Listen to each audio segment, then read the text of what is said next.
hello! Hello to everyone. Welcome to Pinay Girl YouTube channel. Yes, yay! Ay, salamat nakapasok na si... All the way from Australia. Hello guys!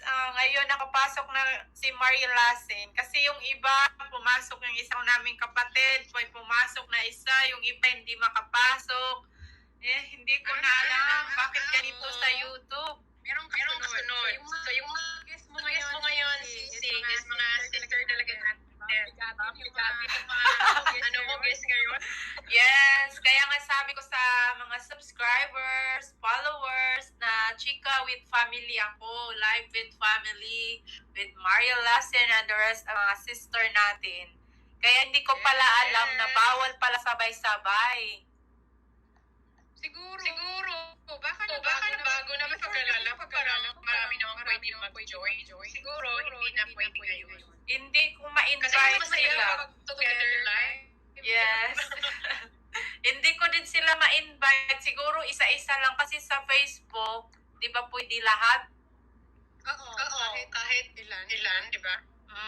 Ako nga galing ko sa trabaho, na pagod pa ako, tapos ganito pa nangyari sa YouTube ko, parang yung ibang subscriber. Yan ang sinasabi, natural beauty, organic. Hi, thank you.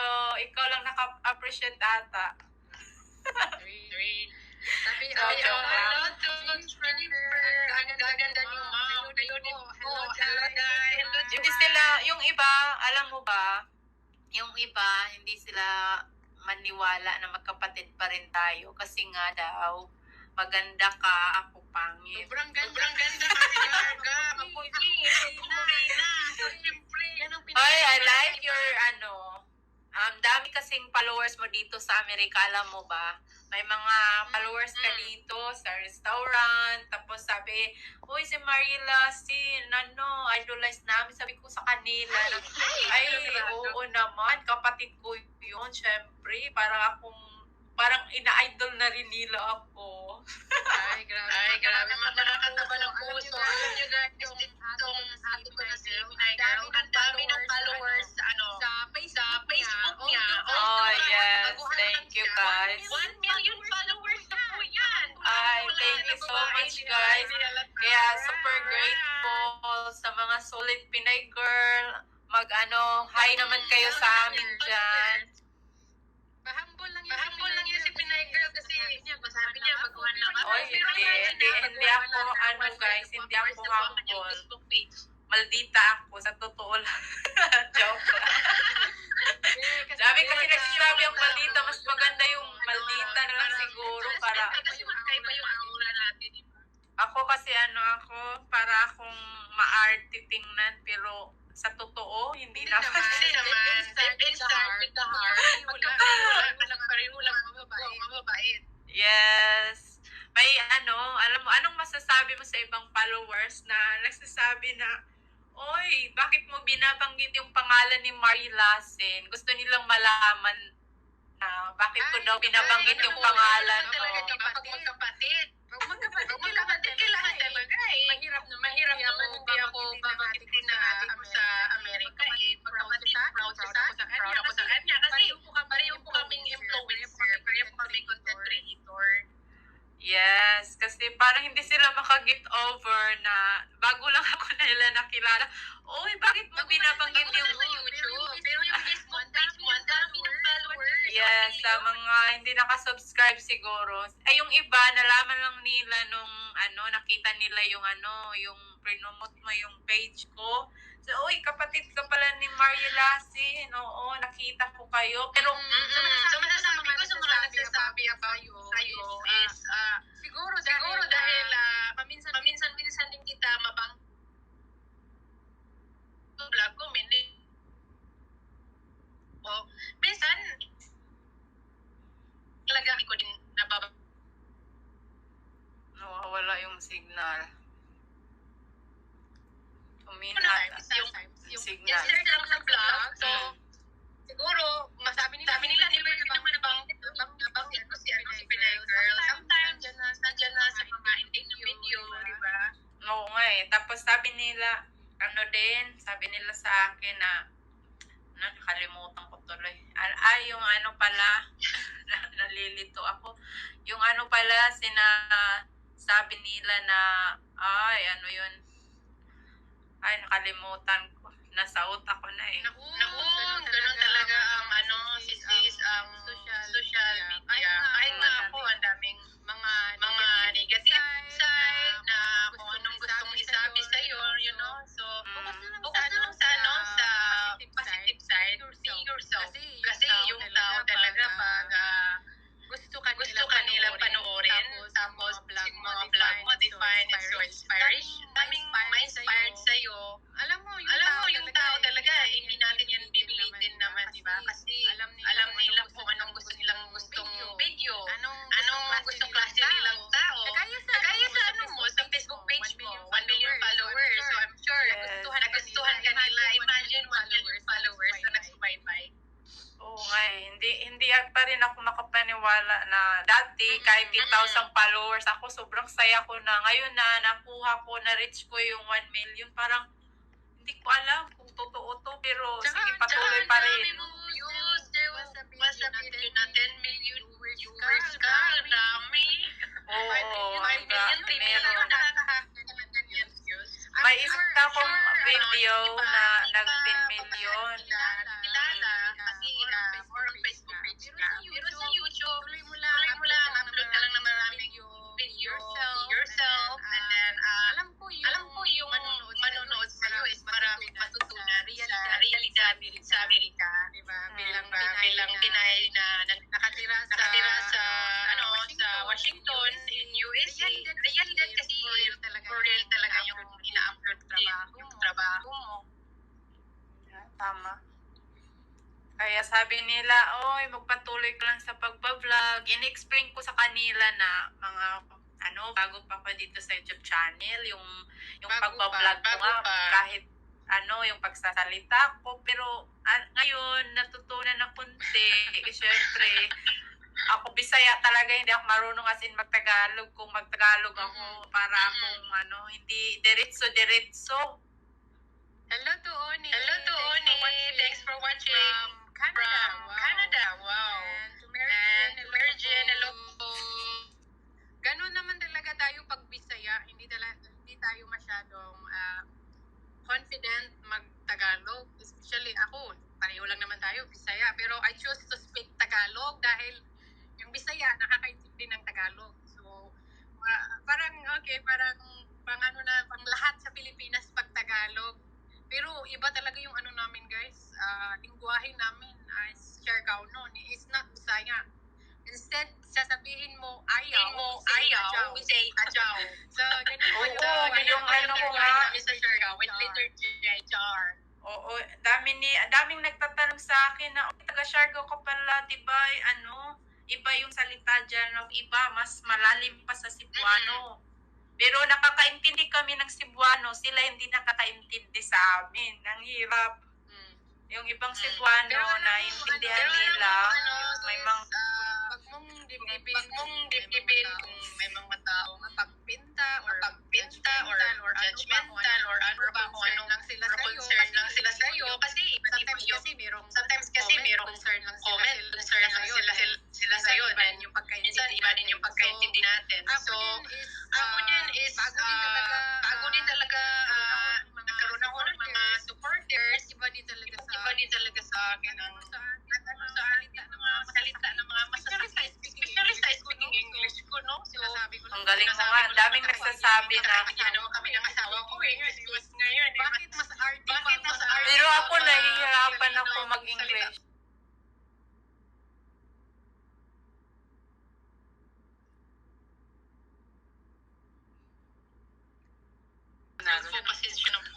Uy, daming yung nag-upload ako na pupunta ka ng Amerika, dami talagang nagtatanong sa akin. Nung sabi ko, hopefully na, sa Amerika, why not? I have a sister there. Malaking Korea. Malaking ko din yun. Hindi na ako kailangan mag-rent ng accommodation. Welcome back ko dyan. Pero ako, matulog ako. Oo, pero balak naman namin, pag nandito na yung, ano ko, anak, syempre malaki-malaki na siguro yung apartment. Baka time na yun, hindi, may space na talaga. So, kahit nga dito, pwede naman. Kahit sa, ano, basta tayo-tayo lang eh. Pupunta sa amin. Kami, gusto namin pumunta sa bahay niyo. Sana magka-time kami. Ano ba paano ba makapunta dyan? Paranas namin sa inyo yung countryside. Hindi lang puro burger. Ah. Hindi lang puro burger dyan. Siguro, pag makapunta ko dyan, pag makapunta ko dyan, magla-live, ano pa yun? Magpa-vlog tayo, tapos, syempre, magti-tiktok. Palagi tayo magti-tiktok. Nako, turuan mo mag-tiktok. Alam mo, hindi ako marunong natin sumayaw. Pag-giling-giling lang ang alam ko. Yung mga sayaw talaga na parang dancer. Sana maging dancer ko matuto, pero hindi naman ganun. Pero sa yung pag-start Sylvester na saan, wala po sa kabila ng bahay namin. Sa kabila ng bahay namin. Alam niyo naman po ang laki ng bahay. Dito ko dito sa kwarto lang po.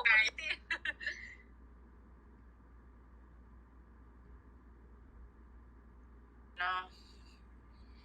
Daming naghahanap sa iyo, Maria Lasin.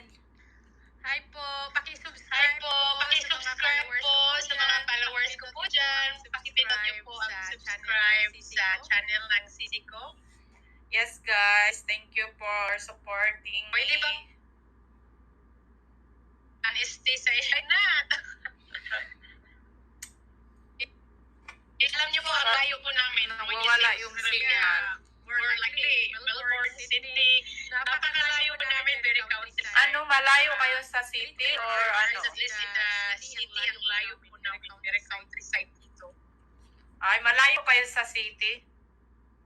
Malayo kami, kaya nga yung pinag-abalahan na lang talaga namin, magtanim-tanim. Kasi, alam mo Sisi, yung panahon na gusto namin bumili ng bahay. Gusto ko din sana yung malapit sa city. Pero alam mo naman, hindi kami masyado talaga mahilig sa city. Pero at least 1 hour ang layo. Kasi kung saan kami, mga 4 hours. Malayo. Pero syempre, ang affordable namin, ma-afford lang namin outside. Much more cheaper than close to the city. So, yun ang ginawa namin. Kaya malayo kami sa city. Minsan, boring. Pero kailangan, you need to find something talaga to entertain ourselves. Pero at least, may farm kayo, di ba? At least, araw-araw may kayo. Sabi yung...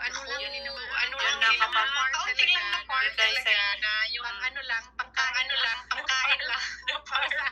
Para sa amin. Ang daming nakikita yung mga vlog mo dito. Ang dami mo kayong followers dito sa USA. Halos pinapanood ka sa Jollibee.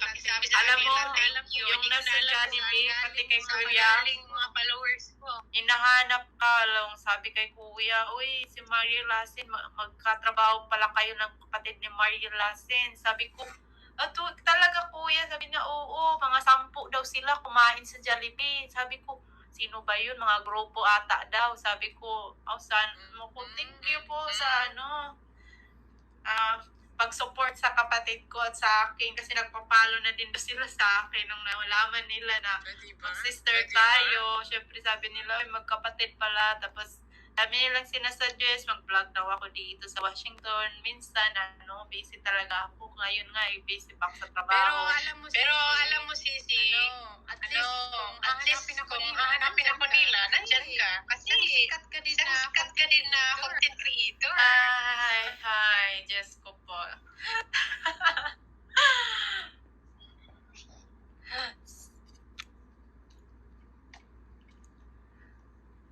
Pag hinahanap ka nila dito, syempre, sabihin ko nasa Australia. Kung hahanapin nyo dito sa Amerika, Wala yung signal ko. Oo, mahina yung signal mo. Kaya nga, binilisan ko na nga, di ba sabi mo? Kaya masyadong magtagal. Kasi, Oo nga, bilis na ako. May lakad ako. Kaya ang ganda-ganda ng sister ko, guys. Kasi nga, Hindi, may lakad ako. Nag-antay si Dave sa bus fare. Kung mag-out ako, may kasunod ka na guest. Pangano po. sige po, hindi magtatagal yung sister ko, guys. Sa mga nagtatanong kung bakit daw, ay may tanong pala ako, sandali na lang.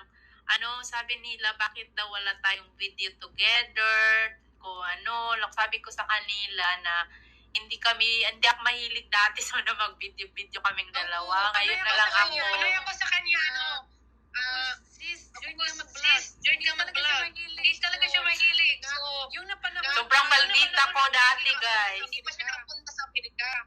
Sobrang maldita ko kapag sinabihan ako vlog, sabi ko ayoko. Sa totoo. Kasi ayoko talaga ng vlog. During that time. Yeah, pang buhay ko noon, as in, iba pa, private life. Sabi ko, ayoko expose sa social media. Ngayon, gusto ko na ma-expose. Ganun pala yun. Sayang ngayon kasi nung umuwi kami sa Pilipinas, sa magpamilya kami. Panay sabi ako sa kanya, mag-vlog ka. Kasi alam ko, kaya niya. Ayaw niya. Wala akong confidence. Talaga sa akin, nag-join sa vlog. Sige, yung mga kapatid ko din na idea. And then, nung pumunta na siya sa Amerika, hindi na kami magkasama. Doon na siya nag-interest mag-vlog. Sabi ko, naku, sayang. Nung nandun pa ako sa Siargao. Pero, pag sa Pilipinas, hindi na paabot kasi siyempre guys, depende sa budget. Hindi naman, anytime kung gusto umuwi dahil umuwi yung kapatid ko. Yung pag-uwi ko, hindi tayo nagkasabay kasi hindi ko din alam na matutuloy kayo kasi kami parang may booking na. Sabi ko sa mga ibang followers, hindi kami nagkasabay. Nagkataon lang talaga guys na nagkaganyan. Nauna ako, sumunod yung sister ko. Tapos, kaya sinasabi ko sa kanila, wala talaga kaming video na marami. Meron kaming picture together, pero dati, wala. Malay mo, later on, diba? Yes, later on, guys. Baka kami ang pupunta ng Australia. Kapag mag-resign na ako sa trabaho, punta na lang kami ng Australia. Welcome ka talaga. Sana nga, I wish na hindi, gusto namin pupunta dyan kapag nandito na yung anak ko, isasama ko. Gusto kong kasama siya kasi para tatlo kami, para makita niya naman yung Australia. Diba? Ang saya. So, family kami na magbakasyon. Sabi ko, wag na lang, hindi ko muna yung pinag-iisang baka makapag-apply kami ng visa. Madali lang pa dyan mag-apply kasi dito parang ang hirap hirap dito na lugar. Mag-invite ng sister, parang 20% ay 99% ang hindi sigurado. Wala na yung signal mo, sister. So guys, hindi yan magtatagal yung sister ko. Nawawala po yung signal niya. Kaya, nagkataon po na nagka-live kami together. Okay guys, wala na po yung live ng sister ko. Yung signal, yung signal niya guys.